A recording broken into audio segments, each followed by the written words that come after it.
How many of you are 50 years old and older? All right. How many of you are under 50 years old? Okay, good job, you got it. All right, so those of you who are 50 and older, outside of your family, how many of you spend time with people under 50 years old? Okay, look around at each other. That's important later. All right, and how many of you under 50s spend time with people outside of your family who are over 50? Oh, look at you guys. We are isolated. And if we continue to live this way, our lives will not be fulfilled or enriched, and we will shorten our lives. It's a sunny summer day, and a 10-year-old little girl is so excited. She's just spent the night at her grandma's house, and they're going to go make pierogi all day long with grandma's friends at church. Pierogi are these tiny little dumplings full of just great stuff, like mashed potatoes and sauerkraut and all kinds of other fillings, but mashed potatoes is this little one's really favorite kind. They go on to the church, and when the child arrives at the church, she's overwhelmed by all of this love by her grandma's friends.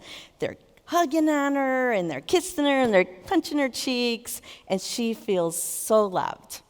They usher her off to the pierogi packaging station, because it's probably where she's not going to make a lot of problems. And she's hearing the Polish and the English languages mingle together, and she's listening to the sound of the water boil, and she smells butter and onions frying. Is there anything better than that? These women then go through with this young lady all through her life. They are there when she's one of the first granddaughters to graduate from high school and college. They're there at her wedding shower. And she even lets them sing Polish songs at her wedding. And they're really bad singers. That's how much she loved them. I understand this deeply because I was that 10-year-old little girl. And these women created such a powerful safety net under me that I went on to be the only granddaughter to earn a PhD.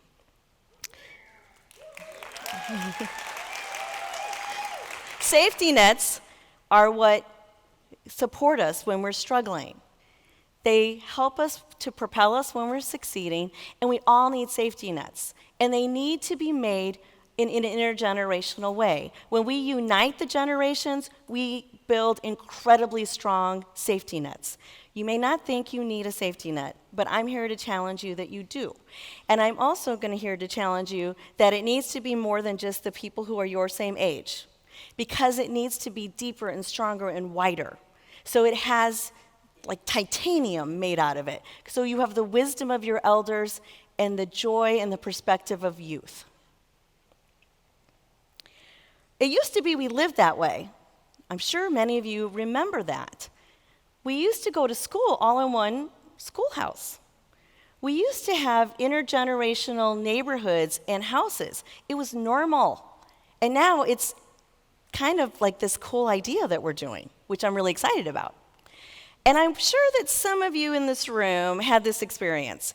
You're getting into a little mischief in the neighborhood, and somebody's grandma says, "What are you doing? Does your mother know what you're doing? Get back home."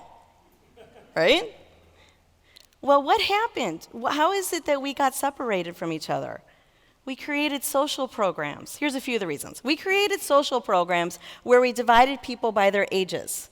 We put little ones in little programs, little people programs, and we put elders in their own programs. Wouldn't it be really nice if there was an elder reading to those children? And wouldn't it be fun if the kids were playing in the pool? Okay, maybe for just a little while. It might not be totally fun for those elders. But the point is, wouldn't it be better if they were together and we were serving two populations with one idea? Look how much more economical and efficient and effective this would be. What else took us away? Well, Planes, trains, and cars took us away from our families and our fabrics of our communities. We moved all around the world. We also built 55 and older communities and assisted living centers. That also divided us. And then you just layer on technology, and we are completely isolated from one another. Here's what we lose when we are not united as the generations. We lose respect for all ages. How many of you hear these funny things? Well, they're not so funny. How do you hear these? Oh, those old people, they don't know how to do technology. Oh, or you say this. I know I say this. Where's my teenager? Fix my phone. I don't know what I'm doing. Also, we lose political solidarity. Think about it. If the young and the elder were combined in strength with political solidarity, how amazing would our country be? Instead, this is what we do. We take our priorities and we start having them be competitive. Should we invest in Social Security? Or should we invest in early childhood education? It's an and conversation, everybody. It is not or. It is not as though one population is better than the other. They're both valuable and treasured in our world, and it needs to be an and conversation. We lose the transfer of knowledge and life experience. How nice is it for somebody in their 30s to hear somebody in their 80s go, oh yeah, honey, been there, done that, don't make that mistake. I'm here to help you out with that. How nice is it for the children with their joyfulness about a new experience inspire us who might have been a little jaded. And we lose our safety and our stability because we are ripping that safety net apart. Here's what living in isolation does to your health. We are more at risk for cardiac problems. It's a long list, so get comfy. Cardiac problems, cognitive decline. We are at risk for losing our sense of belonging. When we are living in isolation, this is what some medical folks have said, that it's like smoking 15 cigarettes a day or being obese. And when children live in isolation, 20 years later, they have terrible health consequences. The U.S. Surgeon General is so concerned about this, he has made it a public epidemic. We have got to stop living isolated. Let's talk about a problem that intergenerational living could solve. How about foster care? 25,000 kids a year leave foster care without a family. That means they have nothing. They're 18 years old, they have no family, they have no guidance, they have no housing, they have nothing. Now, I want you to think about yourselves at 18 years old without a safety net. Could you do it? Let's talk about what this costs our country. It costs $300,000 per kid. But what's the bigger loss? The bigger loss is their gifts that they could give to us. Their gems of wisdom, their gifts, their talents, their experiences that we could all learn from. They end up unemployed and uneducated and in poverty. And that's just unconscionable, everybody. So wouldn't it be nice if there was a place that had the open arms of elders to welcome these children home? There is. And it's called Meadows. Meadows communities are 3-generation neighborhoods that help children from the foster care system find their forever families. In these communities, children have the love of family, they have the beautiful housing, and they have elders who care about them and do that whole, does your mother know what you're doing thing that we all benefit from. It is one gigantic safety net.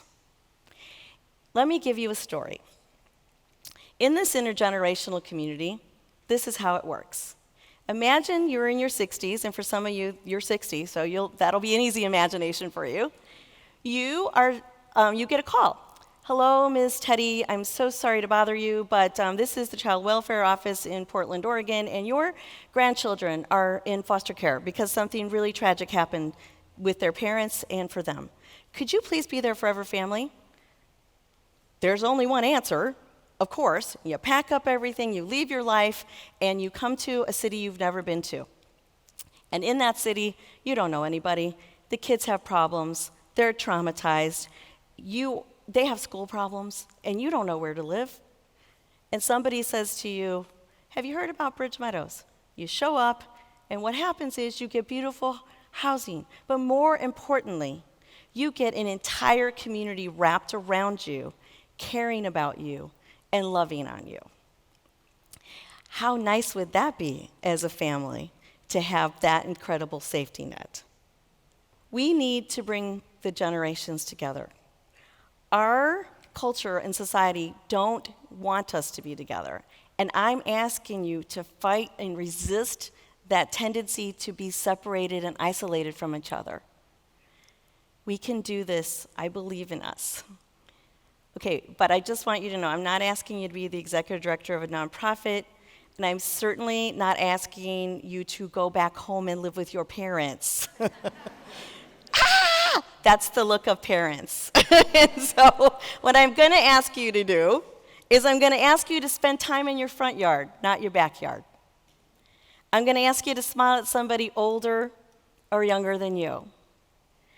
I'm going to ask you to start a conversation with somebody you saw in this auditorium that was in the other age group than you. See, that's where that came back in. I want you to volunteer as a mentor to a young person because it only takes one person to make a difference in a child's life. There is research that proves that. I want you to throw a party that includes babies and 80-year-olds. I want you to interview your grandparents. And when you do, ask them what was their life like when they were your age. And grandparents, I want you to ask your grandchildren what they think their life will be when they're your age. Share a meal with a neighbor, maybe some pierogis. I'm asking you to come together, to bridge the generations, to do what we are wired to do, which is to be connected. We can do this. And when we do this, because I believe we will live fulfilled and enriched lives, and we will live longer lives. I'm a pierogi and help and lead Meadows. What are you going to do?